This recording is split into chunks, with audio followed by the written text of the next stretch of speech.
Shabbat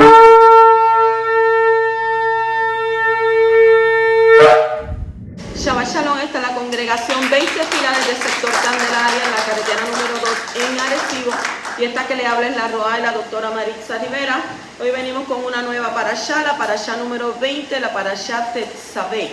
Tetzaveh y significa mandarás. ¿Dónde encontramos esta parashá? La encontramos en el libro de Shemot, en el libro de Éxodo, en el capítulo 27 y versículo 20 al capítulo 30, el versículo 10. Y hace una introducción de lo que nos habla esta parashá y nos dice que en esta porción de la Torá, Yahweh designaron a sus hijos como Kohanim y describe la vestimenta sacerdotal y explica cómo separar adecuadamente a los Kohanim. A Aarón se le ordena que haga ofrendas de incienso a Yahweh todas las mañanas en un altar. Y Yahweh explica que una vez al año Aarón hará una ofrenda en ese altar para expiar todos los pecados de los israelitas. Eso es prácticamente lo que nos habla esta parashá. Entramos a la parashá en el capítulo 28, versículo 12, donde nos dice: y pondrás las dos piedras en las hombreras del efod como piedras memoriables para los hijos de Israel, y Aarón llevará sus nombres delante del Adón sobre sus dos hombros por memorial. ¿Para qué sirven las piedras en las hombreras? El sumo Cohen Laaret es una sombra del sumo Cohen celestial. Todo lo que Moshe tenía que hacer en el santuario terrenal era una copia de lo que había visto del Shamayim. ¿Qué nos enseña esto? Que Moshe vio el sumo Cohen celestial. Tengamos en cuenta que en el Shamayim el tiempo no es como el tiempo que hay en la tierra.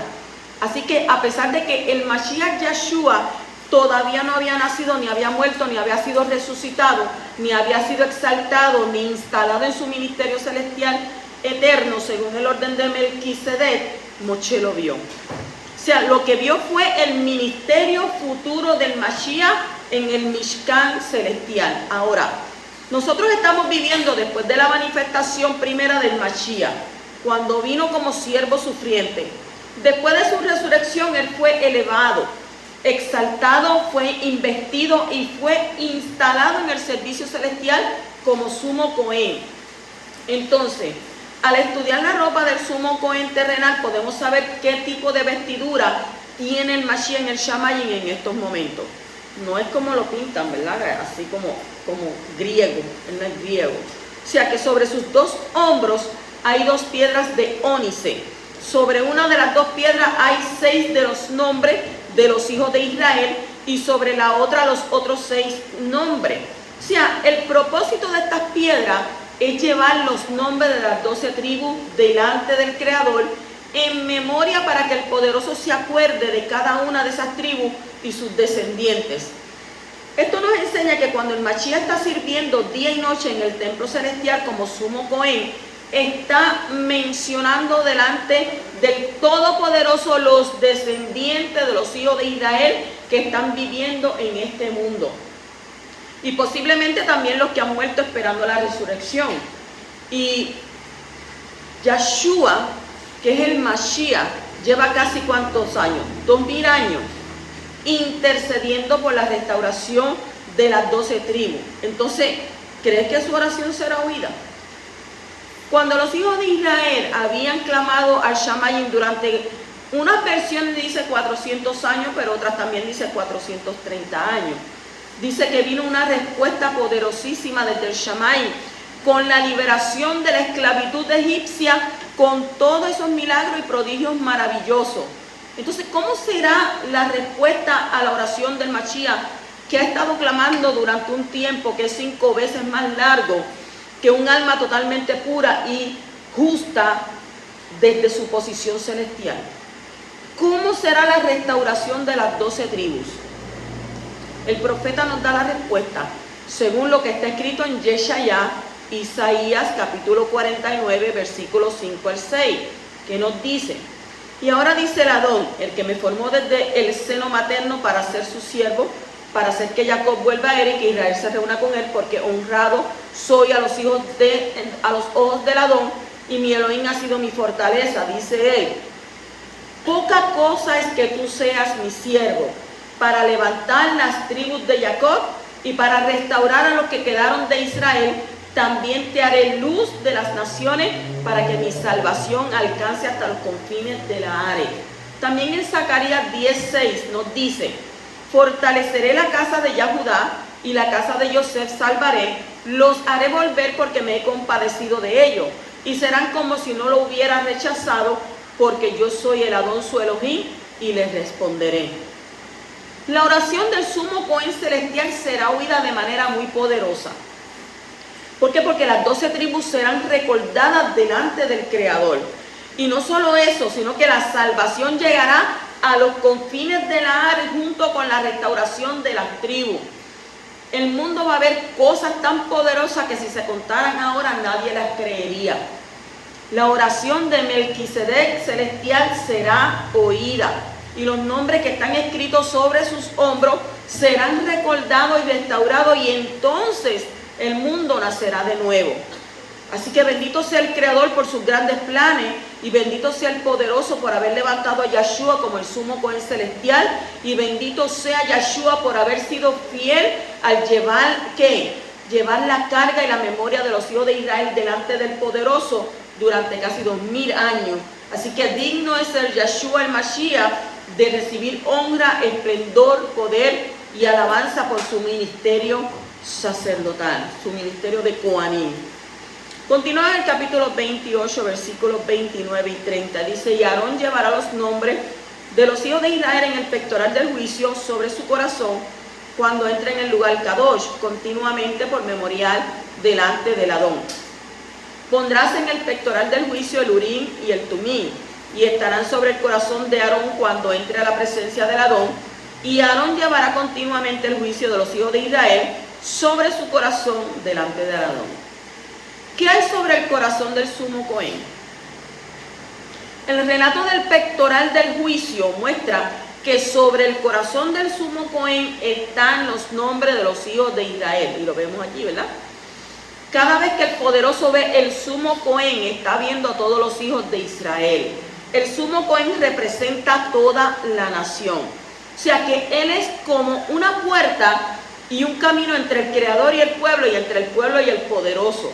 Por eso está escrito que él tendrá que llevar el juicio de los hijos de Israel sobre su corazón. Y no se trata solamente de transmitir mensajes del Creador al pueblo, sino de la responsabilidad que el sumo Cohen tiene ante el Creador. Lo que el pueblo hace caerá sobre él. Él es el pueblo a los ojos del Poderoso. Cuando él entra en el santuario, el pueblo está entrando en él, y él es el representante del pueblo delante de Yahweh. Lo mismo sucede en el Shammai con el sumo Cohen celestial. O sea que él está llevando sobre su corazón no solamente los nombres de los hijos de Israel, sino también la responsabilidad de sus pecados, de sus transgresiones. O sea que el Mashiach es el pueblo de Israel a los ojos del Creador. Cuando el pueblo peca, él tendrá que llevar la carga y la culpa de ese pecado. El Poderoso ve al pueblo a través de él, y el pueblo no puede venir delante del Creador sino por medio de ¿quién? Por medio del Mashiach. ¿Por qué? Porque él es el camino para que el Creador pueda llegar al pueblo de Israel, y él es el camino por medio del cual el pueblo puede llegar al Poderoso. ¿Cuál es su misión en el Shammai? La misión en el Shammai es importantísima. Por medio del Mashiach, las oraciones de los hijos de Israel llegan al invisible. Ahora, ¿qué pasa con todas las demás naciones? ¿Está el sumo Cohen celestial intercediendo solamente a favor de los hijos de Israel? No. Israel fue creada para ser una nación de Coanim, según Éxodo 19:6. Cuando Israel es bendecido, la bendición llega a las demás naciones.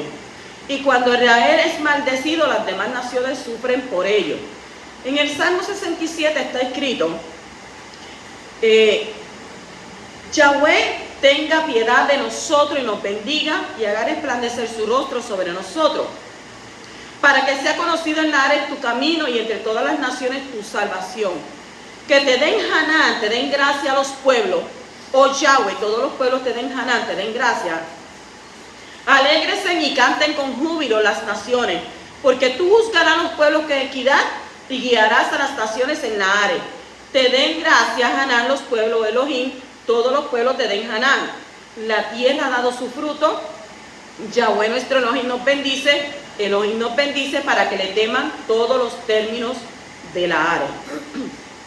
Ahora, el ministerio celestial del Kohanim del Mashiach está llegando a cada individuo en particular dentro del pueblo del pacto, incluyendo a los injertados justo ¿de dónde? De entre las naciones. El hecho de que hay 12 nombres sobre las 12 piedras en el pectoral nos enseña que el Creador no mira al pueblo únicamente como una sola cosa, sino que está considerando a cada individuo en particular. ¿Y qué implica esto? Esto implica también que tu nombre está escrito sobre el corazón del sumo Cohen celestial. Yahshua está mencionando tu nombre delante del poderoso, como está escrito en el libro de Romanos, capítulo 8 y versículo 34, donde nos dice: el que además está a la diestra de Elohim, el que también intercede por nosotros. Así que tú, como discípulo del Mashiach, gózate porque tienes un representante en el Shammai que está mencionando tu nombre delante del poderoso. Él no se olvida de ti. A veces la gente dice, ay, que no, ya no me acuerdo. No, Él no se olvida de ti. ¿Por qué? Porque está grabado sobre ¿qué? Sobre su corazón como la grabadura de piedra que no se puede quitar. Tu valor es inmenso, más que una piedra preciosa engastada en filigrana de oro. Gracias a sus oraciones por ti puedes llegar al Padre. ¿Eres qué? Eres tu camino, eres la puerta y eres el que se ha hecho responsable de tus transgresiones, de tus pecados. Y por medio de Yahshua eres aceptado delante del Padre. Fuera de Él nadie será aceptado. Así que bendito sea el Creador por aceptar con agrado el servicio de nuestro sumo Cohen. Fuera de Él nadie será aceptado. Así que bendito sea el Creador por aceptar con agrado el servicio de nuestro sumo Cohen celestial a favor del pueblo de Israel y las naciones. En el capítulo 28:35 dice: y estará sobre Aarón cuando ministre, y el tintineo se oirá cuando entre en el lugar Kadosh delante del Adón, y cuando salga, para que no muera. ¿Quién no morirá? ¿Quién no morirá?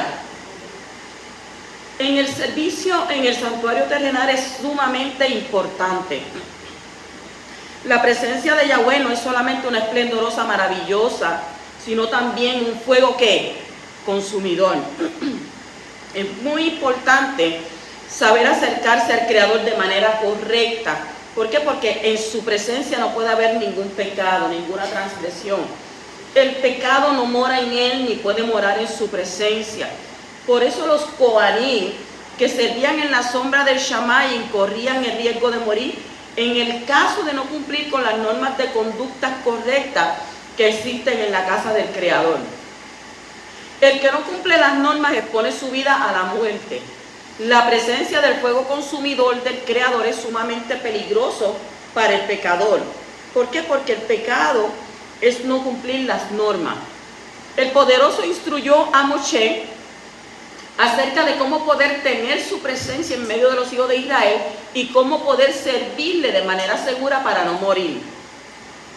Una de las cosas que el sumo Cohen tenía que hacer era vestir un manto con granadas de tela y campanillas de oro alrededor en el borde inferior. ¿Qué pasa con estas campanillas? Las campanillas de oro tenían que sonar todo el tiempo. ¿Cuándo? Cuando él se movía. ¿Y para qué esto era necesario? Esto era necesario para que no muriera en la presencia del Creador al entrar y salir de ¿dónde?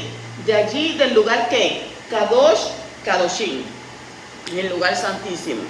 Entonces, esto nos enseña que no se puede venir ante Yahweh de cualquier manera. Hay normas muy estrictas para poder estar cerca de Él. Cuanto más cerca de Él estamos, más disciplina y más normas son requeridas. Ahora, el texto hebreo no dice para que no muera, aunque eso sea la interpretación correcta en el sentido simple, en hebreo peshat del texto. El texto hebreo dice literalmente, y no morirá. Ve, lo, Yamut. No morirá. Mientras que Aarón estaba sirviendo en el lugar Kadosh, con el sonido de las campanillas de oro en sus vestiduras, él no podía morir. Y esto nos lleva a pensar en el sumo Cohen celestial que no puede morir. Después de ser levantado de entre los muertos, recibió una vida indestructible, la que es el fundamento mismo para su ministerio de Cohanim celestial, y él no puede morir. Él está sirviendo día y noche en el lugar Kadosh, en el Mishkan celestial, y no morirá. Y esa vida eterna e indestructible de la resurrección será dada a todos los que confían en él. O sea que todos los que son del Mashiach serán resucitados para la misma vida indestructible. ¿Cuándo? En su segunda venida. Así que bendito sea el Creador por la vida eterna que está en el Mashiach Yeshua. Continuamos en el capítulo 29, el versículo 6 dice: y pondrás la tiara sobre su cabeza, y sobre la tiara pondrás la diadema Kadosh. Y el versículo 9 nos dice: y les ceñirás los cinturones a Aarón y a sus hijos, y les atarás las mitras, y tendrán el sacerdocio por estatuto perpetuo, y así consagrarás a Aarón y a sus hijos. ¿Por qué se cubre la cabeza en la presencia del Creador? En el servicio del Cohen terrenal es necesario cubrir la cabeza para poder entrar en la presencia del Poderoso. Todos los Cohanim tenían que ministrar delante del Poderoso con la cabeza cubierta. El sumo Cohen tenía una cobertura que se llamaba mitznefet. Mitznefet, traducido como ¿qué? Como tiara. Los otros Cohanim tenían una cobertura que se llamaba mikpat, traducido como mitra. Y la vestidura del sumo Cohen terrenal es una copia de la vestidura del sumo Cohanim celestial. ¿Qué nos enseña esto?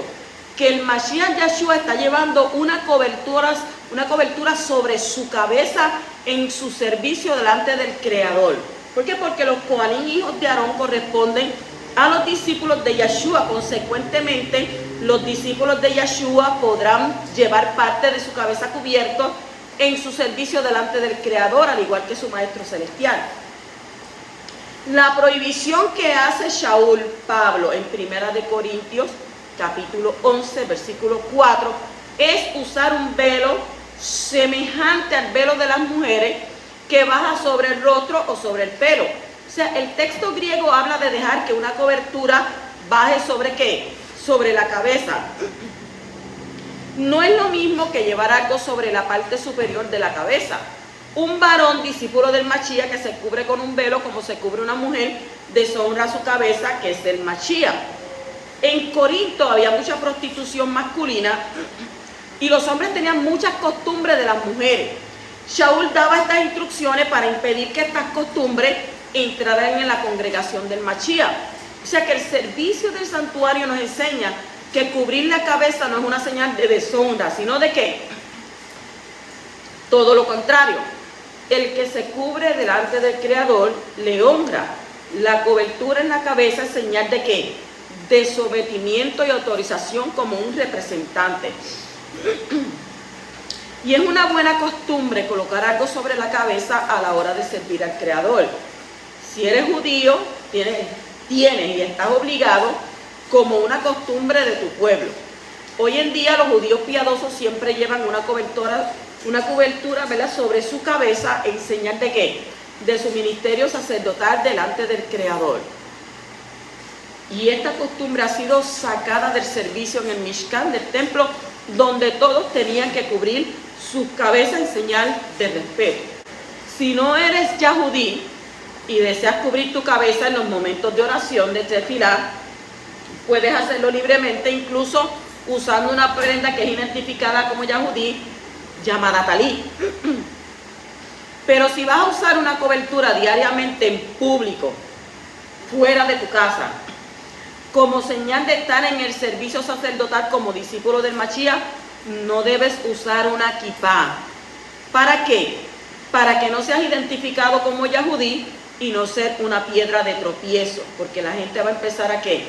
A señalarte. Las mujeres casadas, las judías y las no judías deben también cubrir sus cabezas siempre y cuando oran. Las yahudí casadas siempre deben cubrir sus cabezas en público en señal de sometimiento a sus maridos y al Creador. Las mujeres no judías pueden adoptar esta buena costumbre si la desean. Así que todo se haga ¿qué? En amor y en respeto al poderoso. En el capítulo 29, versículo 20 dice: y matarás el carnero y tomarás de su sangre y la pondrás sobre el lóbulo de la oreja derecha de Aarón y sobre el lóbulo de la oreja derecha de sus hijos y sobre el pulgar de su mano derecha y sobre el pulgar de su pie derecho, y rociarás el resto de la sangre en el altar por todos los lados. ¿Por qué sangre sobre la oreja? Lo primero que tiene que hacer el hombre para poder cumplir su propósito en la vida es escuchar. La declaración de fe de Israel es: oye Israel, Yahweh es nuestro Elohim, Yahweh es ¿qué? Uno. La palabra oye en hebreo Shema también significa obedece, haz caso. Y esto es básico. Y de lo primero que el hombre tiene que aprender en la vida es ¿qué? Es poder escuchar y obedecer. Ahora, cuando los Kohanim fueron instalados en su ministerio, tuvieron que ser manchados con sangre de un animal sacrificado. La sangre hace expiación por el pecado. ¿Qué fue lo primero que la sangre tenía que tocar de los cuerpos de los que iban a ser ministros delante del poderoso? La oreja. Y usted dice: ¿pero y por qué la oreja? Porque la oreja es el medio para escuchar. O sea que la mano representa la acción del hombre y el pie representa su comportamiento, su caminar. Y lo más importante de los tres es que la oreja, porque fue lo primero que fue expiado en los Kohanim. Esto nos enseña varias cosas. El oír y el obedecer es lo primero que ha sido afectado en la vida del hombre y por lo tanto es lo primero que tiene que ser ¿qué? Limpiado. Pecado es no hacer caso a los mandamientos del Creador. Con otras palabras, la esencia del pecado es no escuchar. Y Adán y Java no escucharon con obediencia el mandamiento de ¿qué? De no comer del fruto prohibido. La esencia del pecado es no escuchar. Por eso lo primero que tenía que ser expiado fue ¿qué? La oreja. Y esto nos enseña también que para estar cerca del Creador uno tiene que tener el oído limpio y afinado, y hay que cuidar muchísimo su manera de oír, como dijo nuestro maestro en el libro de Marcos 4:24 y Lucas 8:18, que nos dice: cuidaos de lo que oís, tened cuidado de cómo oís. O sea, ¿cómo se cuida el oído? Vamos a destacar dos cosas.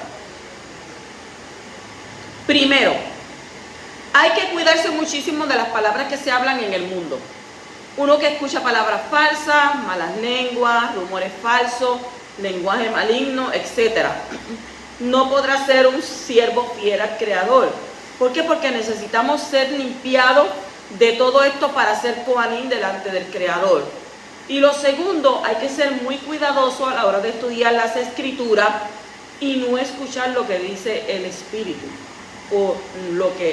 O sea, escuchar lo que el Espíritu dice.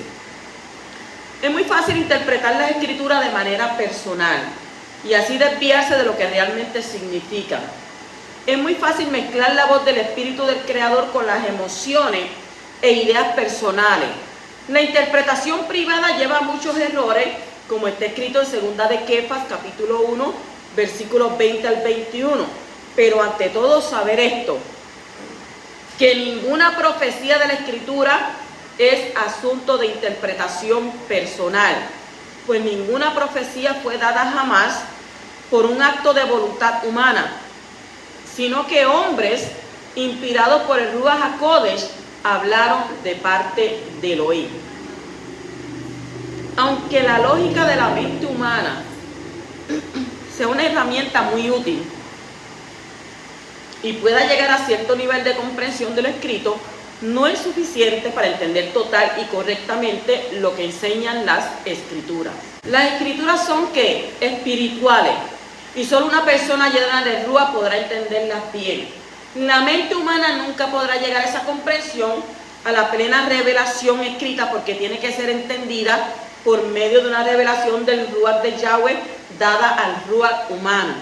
El espíritu humano está ilimitado y tiene la capacidad de comprender todo, pero la mente humana está limitada y nunca podrá comprender todo. Primera de Corintios 2, 6 al 16. Así que el Creador permita que la sangre del Mashiach sufriente limpie nuestros oídos para poder ser liberados de las malas influencias del mundo y para poder estar afinados a la voz de su Ruach que nos habla a través de las Escrituras. Capítulo 29 y versículo 38 al 39 dice: esto es lo que ofrecerá sobre el altar, 2 corderos de un año cada día continuamente, y ofrecerá uno de los corderos por la mañana y el otro cordero lo ofrecerás al atardecer. El versículo 42 y 43 de ese capítulo 29 dice: será holocausto continuo por vuestras generaciones a la entrada de la tienda de reunión delante del Creador, donde yo me encontraré con vosotros para hablar allí contigo. Y me encontraré allí con los hijos de Israel, y el lugar será apartado por mi cabot, por mi esplendor. Y otros dirían por mi gloria. ¿Cuál es el propósito del sacrificio diario? Cada mañana a las 9 y cada tarde a las 3 tenían que sacrificar un cordero en el santuario terrenal. El cordero de la mañana expiaba por los pecados cometidos durante la noche y el cordero de la tarde expiaba por los pecados cometidos durante el día. De esa manera hubo una expiación constante para los hijos de Israel. Pero ¿cuál fue el propósito de esos sacrificios? ¿Para qué el pueblo, para qué el pecado del pueblo tenía que ser expiado? ¿Para qué? La respuesta es que para que Yahweh pudiera estar cerca ¿qué? Del pueblo. El deseo del Todopoderoso es estar cerca de ¿quién? De sus hijos. Pero no desea solamente estar cerca, sino que también vivir dentro de cada uno de nosotros. O sea, Él desea que su esplendor llene el hombre de tal manera que su luz pueda irradiar en este mundo. Y el deseo más íntimo del Todopoderoso es habitar en su pueblo. Y para cumplir este deseo tenía que establecer estos sacrificios expiatorios que servían para cubrir el pecado, de manera que el pueblo pudiera acercarse al Altísimo, que es un ¿qué? Un fuego consumidor. Este texto destaca la relación estrecha que hay entre la ofrenda de ascensión continua, llamada ¿qué? Llamada holocausto, y la intimidad entre el Creador y su pueblo. Además se destaca la relación entre los sacrificios de los 2 corderos diarios y la transmisión de la Torá a Moshe. Esto es todo una sombra del sacrificio eterno del Mashiach Yeshua. Él fue colgado en un madero a las 9 de la mañana y entregó su ruach a las 3 de la tarde. Su muerte es necesario para la expiación del pecado en el santuario celestial, para que el Shamayim pueda bajar a la tierra y el pueblo pueda encontrarse con el Creador en el santuario celestial. En el Espíritu hay acceso al santuario celestial, según Yohanan, capítulo 4, versículos 23 al 24. Y aquí hay mucho que decir que es difícil de explicar. Las dimensiones y las consecuencias de la muerte expiatoria del Cordero del Todopoderoso son inmensas en cuanto a la intimidad espiritual entre el hombre y el Creador. La muerte y resurrección de Yeshua abrió el camino para el servicio espiritual en el santuario celestial. Todos los que han nacido de nuevo tienen la posibilidad de servir como Kohanim en el templo ¿qué? Celestial. ¿Por qué? Porque el Mashiach es el sumo Cohen y sus discípulos son los Kohanim. Para que aquel que profundiza en esta realidad se le abrirá un mundo inmenso con influencias espirituales tremendas, tanto en el mundo espiritual como en este mundo físico. La intimidad con el Creador por medio del sacrificio del Cordero es mucho más profunda que la intimidad que se produjo en el santuario terrenal. Las palabras nos faltan. ¿Para qué? Para expresar las profundidades y las alturas de este ministerio sacerdotal celestial.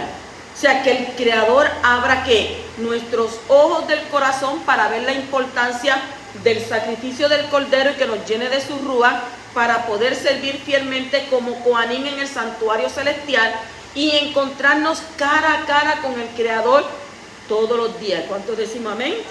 Amén. En el capítulo 30, versículo 4 dice: le harás 2 argollas de oro debajo de su moldura, los harás en 2 de sus lados, en lados opuestos, y servirán de sostén para las varas con las cuales transportarlo. ¿Por qué el altar fue hecho móvil?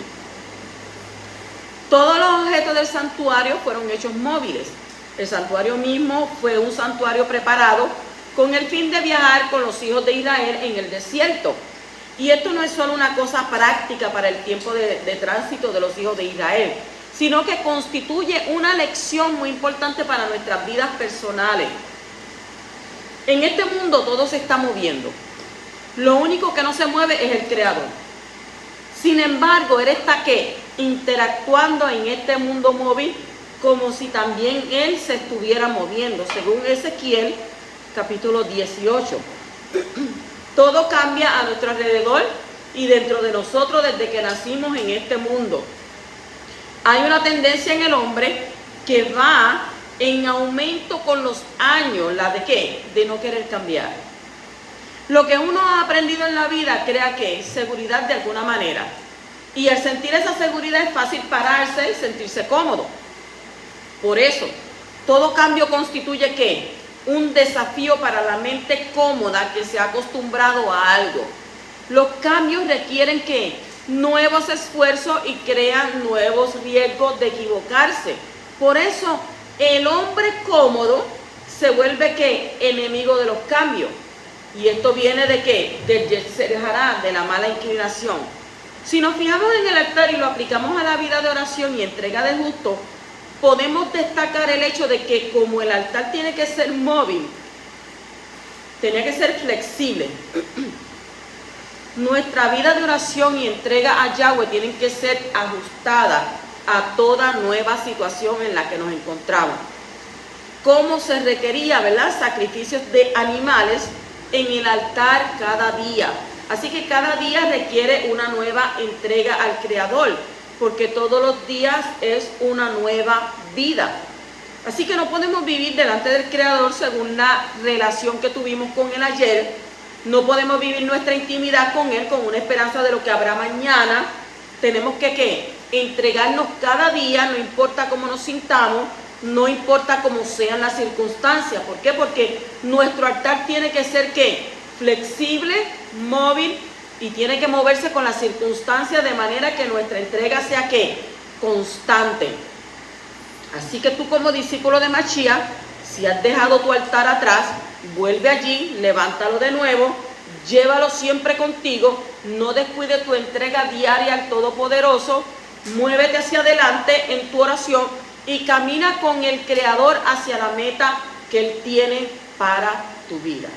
Shabbat Shalom.